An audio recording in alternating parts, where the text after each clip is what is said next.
पुरुषोत्तमी एकादशी व्रत कथा। इस कथा को सम्राट युधिष्ठिर ने भगवान श्री कृष्ण से पूछा है। तब भगवान श्री कृष्ण इसका हल बताते हुए इस व्रत की संपूर्ण कथा सुनाएं। यदि आप यह संपूर्ण कथा सुनना चाहते हैं तो सुनिए और कृपा करके इस वीडियो को लाइक कमेंट अवश्य कीजिएगा। धर्मराज युधिष्ठिर बोले, हे जनार्दन, अधिक मास के कृष्ण पक्ष की एकादशी का क्या नाम है तथा उसकी विधि क्या है?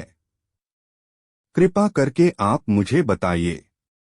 भगवान श्री कृष्ण बोले, हे राजन, अधिक मास में कृष्ण पक्ष में जो एकादशी आती है वह परमा, पुरुषोत्तमी या कमला एकादशी कहलाती है। वैसे तो प्रत्येक वर्ष 24 एकादशियां होती हैं। जब अधिक मास या मले मास आता है तब इनकी संख्या बढ़कर 26 हो जाती है। अधिक मास या मले मास को जोड़कर वर्ष में 26 एकादशी होती है। अधिक मास में 2 एकादशी होती है, जो पद्मिनी एकादशी या शुक्ल पक्ष और परमा एकादशी या कृष्ण पक्ष के नाम से जानी जाती है। ऐसा श्री कृष्ण ने अर्जुन से कहा है। भगवान श्री कृष्ण ने अर्जुन को इस व्रत की कथा व विधि भी बताई थी। काम्पिल्य नगरी में सुमेधा नामक एक ब्राह्मण अपनी पत्नी के साथ निवास करता था। ब्राह्मण बहुत धर्मात्मा था और उसकी पत्नी पतिव्रता स्त्री थी। यह परिवार बहुत सेवाभावी था। दोनों स्वयं भूखे रह जाते परंतु अतिथियों की सेवा हृदय से करते थे।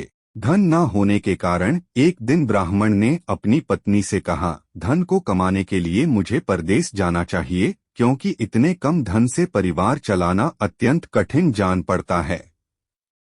ब्राह्मण की पत्नी ने कहा, मनुष्य जो कुछ पाता है वह अपने भाग्य से ही पाता है। हमें पूर्व जन्म के कर्मानुसार उसके फलस्वरूप ही यह गरीबी मिली है। अत यहीं रहकर कर्म कीजिए, जो प्रभु की इच्छा होगी वही होगा।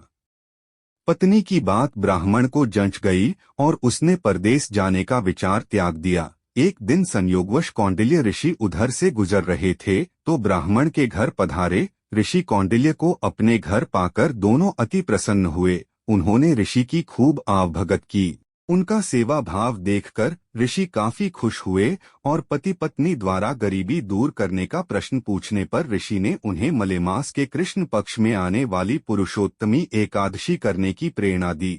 व्रती को एकादशी के दिन स्नान करके भगवान विष्णु के समक्ष बैठकर हाथ में जल एवं फूल लेकर संकल्प करना चाहिए। इसके पश्चात भगवान की पूजा करनी चाहिए।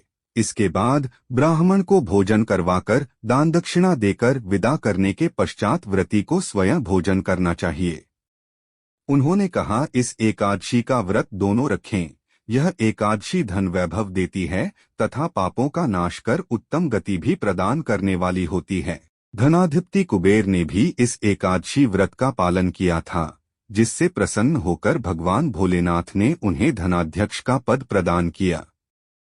ऋषि की बात सुनकर दोनों आनंदित हो उठे और समय आने पर सुमेधा और उनकी पत्नी ने विधिपूर्वक इस एकादशी का व्रत रखा, जिससे उनकी गरीबी दूर हो गई और पृथ्वी पर काफी वर्षों तक सुख भोगने के पश्चात वे पति पत्नी श्री विष्णु के उत्तम लोक को प्रस्थान कर गए। अत हे नारद, जो कोई मनुष्य विधिपूर्वक इस व्रत को करेगा भगवान विष्णु निश्चित ही कल्याण करते हैं। प्रिय दोस्तों, यह वीडियो आपको कैसा लगा? कृपया ऐसी वीडियो को देखने के लिए चैनल को सब्सक्राइब जरूर करें और वीडियो को लाइक कमेंट अवश्य कीजिएगा।